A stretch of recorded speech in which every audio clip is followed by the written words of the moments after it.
আমি বর্তমানে আমার বয়ফ্রেন্ড জেকের দিকে তাকিয়ে আছি, যিনি ক্লাসের সামনে ব্যাপকভাবে হাসছেন। জেকে এখানে আমার স্কুলে বদলি হয়ে গেছেন। জেকে এখানে বদলি হয়ে এসেছে কারণ সে সবসময় আমার সাথে থাকতে চায়।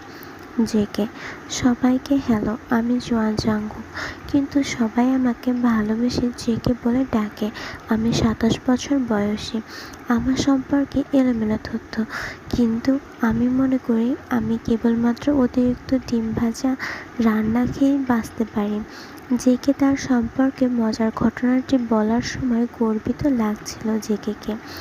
জেকে বলার কারণ হলো, আমরা উভয় জানি যে আমি শুধুমাত্র ডিম ভাজাই করতে পারি, তাই জেকে এমন ঘটনাটি বলেছিল।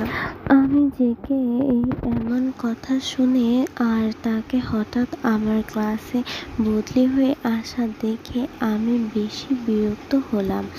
জেকে তার পরিচয় শেষ করে আমার পাশে এসে বসে আর আমার দিকে এক দৃষ্টিতে তাকিয়ে থাকে। ওয়াইন বিরক্তিকর স্বরে, কি হচ্ছে কি, এমন করছো কেন তুমি? জেকে কিছু না বোঝার ভান করে, কি হয়েছে ওয়াইন, আমি আবার কি করলাম? ওয়াইন কিছু না বলে অন্যদিকে তার নিজের মুখ ঘুরিয়ে নেয়। এভাবেই বেশ কিছু সময় যাওয়ার পর আমাদের স্কুল ছুটি হয়ে যায় আর আমি আমার বাসায় যাওয়ার জন্য বাস স্ট্যান্ডে দাঁড়িয়ে আছি। হঠাৎ করে আমার সামনে জেকে তার বাইক নিয়ে আসে। আমি এটা দেখে তাকে কিছু না বলে অন্যদিকে তাকিয়ে দাঁড়িয়ে থাকি। জেকে অন্যদিকে তাকিয়ে দাঁড়িয়ে থেকে লাভ নেই, আজ বাস আসবে না। এই কথা শুনে আমি জেকের দিকে না তাকিয়ে আবারও বাসের জন্য অপেক্ষা করি। প্রায় 2 ঘন্টা কেটে যায়। বাইক নিয়ে জেকেও আমার সাথে সাথে দাঁড়িয়ে থাকে। আমি জেকের দিকে তাকিয়ে, তুমি কিভাবে জানলে?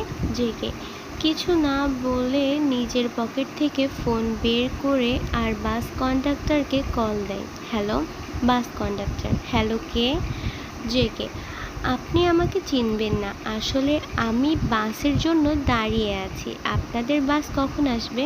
বাস কন্ডাক্টর দাঁড়িয়ে থেকে লাভ নেই, আজকে বাস আসবে না। বাসের ইঞ্জিন সমস্যা হয়েছে, তাই বাস আর কালকে ছাড়বে।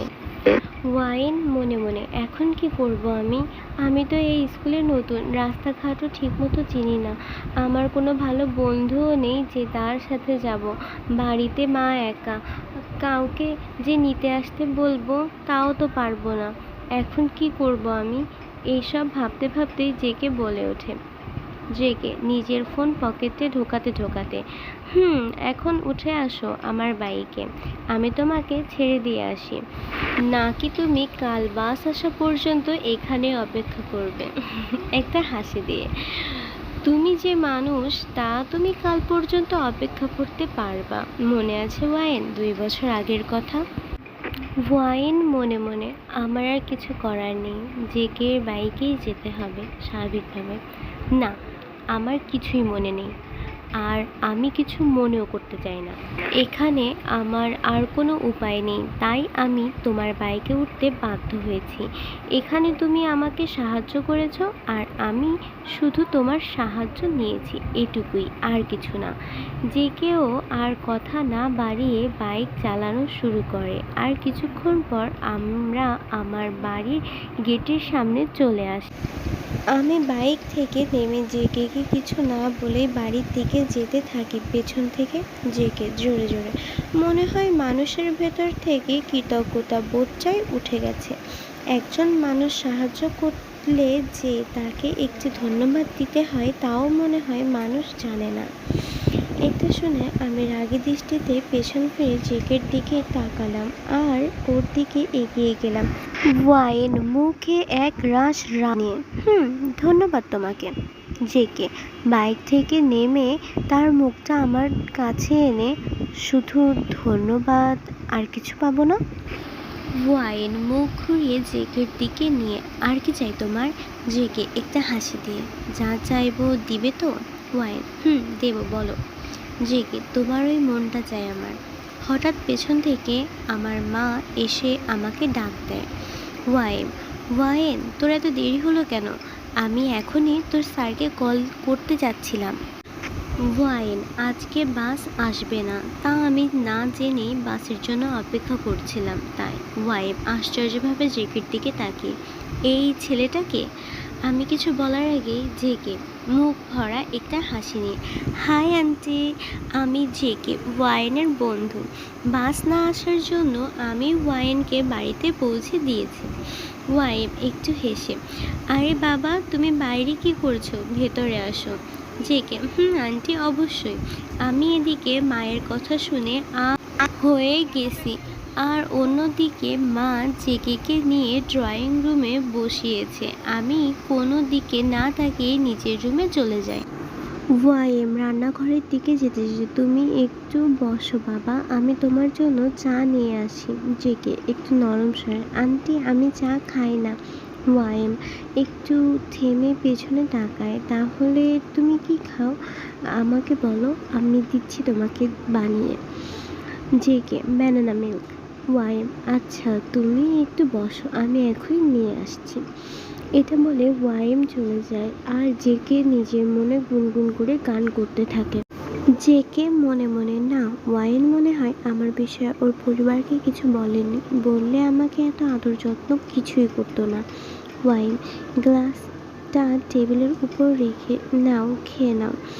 জেকে গ্লাসটা হাতে নিয়ে ব্যানানা মিল্ক খেতে থাকে। ওয়াইম এক দৃষ্টিতে জেকের দিকে তাকিয়ে মনে মনে, আহ ছেলেটা কি ভালো, কেমন বাচ্চা বাচ্চা চেহারা, দেখে যেন মায়া লেগে গেল। আর ওয়াইন কিছু না বললেও আমি জানি কিছু না কিছু তো আছেই ওদের মধ্যে। যাই হোক না কেন, ছেলেটা কিন্তু ভালোই। জেকে আমার মায়ের দিকে তাকিয়ে দেখে, জেকে আমার মায়ের দিকে তাকিয়ে মনে মনে, মনে হয় আন্টি আমাকে পছন্দ করেছে। নাও, অর্ধেক কাজ তো আমার হয়েই গেল। ব্যানানা মিল্ককে শেষ করে গ্লাসটা টেবিলে রাখলো জেকে। ওয়াইম আচ্ছা জেকে, তোমার বাসা কোথায় বাবা? জেকে বেশ দূরে না, এই আপনাকে বাসা থেকে আমার বাসায় যেতে 15 মিনিটের সময় লাগে, আর আমার কাছে তো বাইক আছে, 5 মিনিটেই চলে যেতে পারবো। আন্টি আপনিও চলেন আমার সাথে আমাদের বাসাতে। ওয়াইম সময় হলে অবশ্যই যাব। আচ্ছা তোমার বাসায় কে কে আছে? জেকে আমার মা, বাবা, একটা বড় দাদা আর আমি, আর আমার দাদার ওয়াইফ আর তাদের একটা ছেলে। ওয়াইম তোমার দাদা কি করে? জেকে সে বিদেশে চাকরি করে। ওয়াইম তোমার ভাবি মানে বৌদি আর তার ছেলে কি তোমার সাথেই থাকে? জেকে বাহ, কি সুন্দর পরিবার তোমাদের। উপর থেকে আমি। ওয়াইম চেঁচিয়ে চেঁচিয়ে, মা আমার খিদে লেগেছে, খেতে দাও। ওয়াইমও চেঁচিয়ে, আয় তুই, খেতে দিচ্ছি। আর জেকের দিকে তাকিয়ে, শোনো তুমিও খাবার খেয়ে তারপর যেও, আমি খাবার দিচ্ছি। এটা বলে আমার মা রান্নাঘরে গেলেন আর খাবার গোছাতে লাগলেন। ওয়াইম চেঁচিয়ে, ওয়াইন আয়, খাবার দিয়েছি। জেকের দিকে তাকিয়ে, আসো তুমিও খেতে এসো। ওয়াইন নিচে নেমে জেকেকে দেখে, তুমি তুমি এখনো যাওনি? জেকে আমায় এমন কথা শুনে খাওয়া বাদ দিয়ে হাঁ করে আমার দিকে তাকিয়ে থাকে। ওয়াইন ছি, এই কেমন কথা ওয়াইন, চুপচাপ খেতে বসো। আমি আর কিছু না বলেই খেতে বসলাম। মা আমাদের দুইজনকেই খাবার দিচ্ছে। ওয়াইন জেকে লজ্জা পাবে না, যেটা লাগবে সেটা চেয়ে নেবে, নিজের বাড়ি মনে করবে, বুঝলে? ওয়াইন মায়ের দিকে তাকিয়ে মনে মনে, মা তুমি যদি জানতে যে তোমার মেয়ের জীবন এলোমেলো করে দেওয়া মানুষটা আসলে এই মানুষটা, তাহলে তুমি তাকে আর এমন ভালোবাসার আদর করে খেতে দিতে না। মায়ের দিকে এমনভাবে তাকানো দেখে মা বলে, ওয়াইন কি হয়েছে তোর, এমনভাবে তাকিয়ে আছিস কেন, খেয়ে নে। আমি আবার খাওয়া শুরু করলাম আর অন্যদিকে জেকে এই খাওয়া শেষ হয়ে গেছে।